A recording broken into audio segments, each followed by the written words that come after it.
Hi అండి. ఈరోజు చెప్పబోయే టాపిక్ బ్లడ్. బ్లడ్ అంటే blood is a specialised connective tissue. ఎందుకంటే ఇది అన్ని ఆర్గాన్స్కి బ్లడ్ సప్లై చేస్తుంది. ఆక్సిజన్ని, కార్బన్ డైఆక్సైడ్ని, ఇంకా న్యూట్రియంట్స్ని అన్నింటినీ సప్లై చేస్తుంది కాబట్టి దీన్ని కనెక్టివ్ టిష్యూ అంట. తెలుగులో ద్రవరూప కణజాలం అంట. మొత్తం బ్లడ్ వచ్చేసి 6 లీటర్స్ ఉంటుంది బాడీలో. ఇది స్లైట్లీ ఆల్కలిన్ నేచర్ ఉంటుంది, 7.4 pH. Specific gravity 1.055. ఈ ఫంక్షన్స్ మెయిన్గా బ్లడ్ అనేది ఆక్సిజన్ని, న్యూట్రియంట్స్ని, కార్బన్ డైఆక్సైడ్ని అన్నింటినీ ట్రాన్స్ఫర్ చేస్తుంది. అంతేకాకుండా ఇది ఎండోక్రైన్ గ్లాండ్స్కి అవి విడుదల చేసే హార్మోన్స్ని సప్లై చేస్తుంది అన్ని ఆర్గాన్స్కి. అంటే ఎండోక్రైన్స్ అంటే వాటికి డక్ట్స్ అనేవి ఉండవు, డైరెక్ట్గా బ్లడ్తోనే ట్రాన్స్ఫర్ అవుతాయి. ఇంకా బ్లడ్లో ఉండే సమ్ సెల్స్ క్లాటింగ్కి యూజ్ అవుతుంది. ఇంకా కొన్ని WBC అట్లాంటి సెల్స్ అనేవి దాంట్లో యాంటీబాడీస్ ఉంటాయి కాబట్టి అది ఇమ్యూనిటీకి యూజ్ అవుతుంది. మెయిన్గా బ్లడ్లో కాంపోజిషన్ ఏముంటుందంటే 45% బ్లడ్ సెల్స్ ఉంటుంది, 55% ప్లాస్మా ఉంటాయి.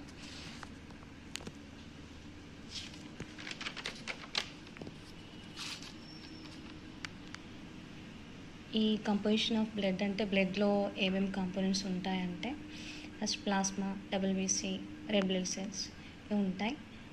దీంట్లో 55% ప్లాస్మానే ఉంటుంది, 45% రెడ్ బ్లడ్ సెల్స్ ఉంటాయి, లెస్ దెన్ 1% WBC ప్లేట్లెట్స్ ఉంటాయి. ఈ ప్లాస్మా మెయిన్గా దీంట్లో ఏముంటుందంటే 91% వాటరే ఉంటుంది. మిగిలిన 9% వచ్చేసి ప్లాస్మా ప్రోటీన్స్ అంటే ఆల్బుమిన్, గ్లోబ్యులిన్, ఫైబ్రినోజన్ ఇవి ఉంటాయి. ఇవి గ్లోబ్యులిన్, ఆల్బుమిన్ అంటే ఇవి మెయిన్గా దేనికి మన ఇమ్యూనిటీకి యూజ్ అవుతాయి. ఫైబ్రినోజన్ అంటే ఈ బ్లడ్ క్లాటింగ్కి యూజ్ అవుతుంది.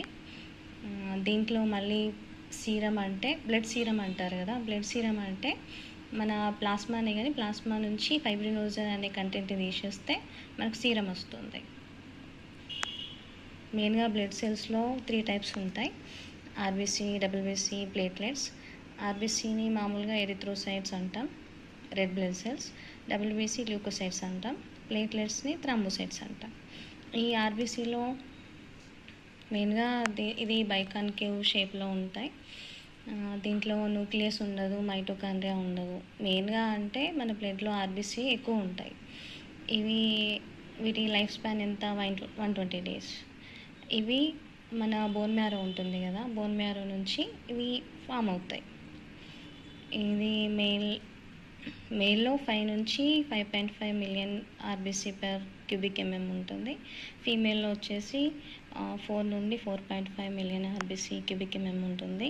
మెయిన్గా దీని ఫంక్షన్ ఏంటి అంటే RBCది దీంట్లో హిమోగ్లోబిన్ ఉంటుంది. ఈ హిమోగ్లోబిన్, ఐరన్ మాలిక్యూల్స్ ఇవి ఉంటాయి కాబట్టి ఇవి ఆక్సిజన్ని ఈజీగా ట్రాన్స్ఫర్ చేస్తాయి. దీంట్లో న్యూక్లియస్ ఉండదు కాబట్టి ఇది ఈజీగా ట్రాన్స్ఫర్ అవుతుంది. అంటే ప్రతి ఆర్గాన్కి అంటే తొందరగా ఈజీగా మూవ్ అవుతుంది. ఇది ఒక హిమోగ్లోబిన్ వచ్చేసి 4 ఆక్సిజన్ మాలిక్యూల్స్ని క్యారీ చేస్తుంది. ఇది కార్బన్ డైఆక్సైడ్ని కూడా ట్రాన్స్ఫర్ చేస్తుంది. ఇంకా మెయిన్గా ప్లేట్లెట్స్ అంటే ప్లేట్లెట్స్ అనేవి సెల్స్ కావండి, ఇవి చిన్న ఫ్రాగ్మెంట్స్ ఆఫ్ లార్జ్ సెల్స్. దీంట్లో కూడా న్యూక్లియస్ ఉండదు, 5 to 9 days ఉంటుంది. ఇప్పుడు ఎక్కడైనా దెబ్బ తగిలింది అనుకోండి, ప్లేట్లెట్స్ అనేవి అవి తొందరగా మానిపోవడానికి అనేది యూజ్ అవుతుంది, బ్లడ్ క్లాటింగ్లో యూజ్ అవుతుంది, స్టాపేజ్ ఆఫ్ బ్లీడింగ్కి యూజ్ అవుతుంది అది. ఇంకా మిగిలినవి WBC ల్యూకోసైట్స్. ఈ ల్యూకోసైట్స్ కూడా మనకు బోన్ మ్యారో నుంచే ప్రొడ్యూస్ అవుతుంది. సో దీంట్లో ఏముంటాయంటే వీటి లైఫ్ WBC అనేది RBC కంటే పెద్దగా ఉంటాయి సెల్స్ కూడా. ఇది కూడా మెయిన్గా బోన్ మ్యారో నుంచి ఫామ్ అవుతాయి. దీని లైఫ్ స్పాన్ ఎంత అంటే మంత్స్ నుంచి ఈవెన్ ఇయర్స్ వరకు కూడా ఉంటుంది, డిపెండింగ్ అపాన్ డిసీజ్. అంటే దీంట్లో ఇది మెయిన్గా ఏం చేస్తుంది అంటే ఏదైనా డిసీజ్ వచ్చినప్పుడు ఫైట్ చేయడం ఆ వైరస్తోని అలా చేస్తుంది. దీంట్లో WBCలో 2 టైప్స్ ఉంటాయి, గ్రాన్యులోసైట్స్, ఎగ్రాన్యులోసైట్స్. గ్రాన్యులోసైట్స్ అంటే వాటి సైటోప్లాజంలో గ్రాన్యూల్స్ ఉంటాయి. ఈ గ్రాన్యులోసైట్స్ అనేవి 3 టైప్స్ ఉంటాయి: న్యూట్రోఫిల్స్, ఈసినోఫిల్స్, బేసోఫిల్స్. న్యూట్రోఫిల్స్ అంటే దేనికి కూడా స్టెయిన్ కాదు, అంటే ఏ డై వేసినా కూడా న్యూట్రల్గా ఉంటుంది, అందుకే వీటిని న్యూట్రోఫిల్స్ అంటాం. సో ఇది వచ్చేసి డబ్ల్యూబీసీలో టోటల్గా 65 to 70% ఉంటుంది. ఈసినోఫిల్స్ అంటే ఇవి యాసిడ్ డైస్కి స్టెయిన్ అవుతాయి. సో అట్లా మనము ఐడెంటిఫై చేయొచ్చు ఈసినోఫిల్స్ని. ఇది ఎంత ఉంటుందంటే 2 to 4% టోటల్ డబ్ల్యూబీసీలో ఉంటుంది. బేసోఫిల్స్ అంటే ఇవి బేసిక్ డైస్కి స్టెయిన్ అవుతాయి. నెక్స్ట్ గ్రాన్యులోసైట్స్ అంటే దీంట్లో సైటోప్లాజంలో గ్రాన్యూల్స్ ఉండవు. ఇవి వచ్చేసి 2 టైప్స్ ఉంటాయి: లింఫోసైట్స్, మోనోసైట్స్. లింఫోసైట్స్ అంటే ఇవి టోటల్గా డబ్ల్యూబీసీలో 25% ఉంటుంది. మోనోసైట్స్ అంటే టోటల్ డబ్ల్యూబీసీలో 2 to 4% ఉంటాయి. ఇవి మెయిన్గా అన్నీ మన ఏదైనా డిసీజ్ వచ్చినప్పుడు వాటితో ఫైట్ చేయడానికి, వైరస్కి అగెనిస్ట్గా యాక్ట్ చేయడానికి యూజ్ అవుతాయి. ఈ బ్లడ్ డిజార్డర్స్ అంటే అనీమియా, ల్యూకేమియా, థాలసీమియా మెయిన్గా. ఈ ఎనీమియా అంటే ఆర్బీసీ అనేవి తక్కువ ఉంటాయి, లేకపోతే ఆబ్సెంట్ అవుతాయి.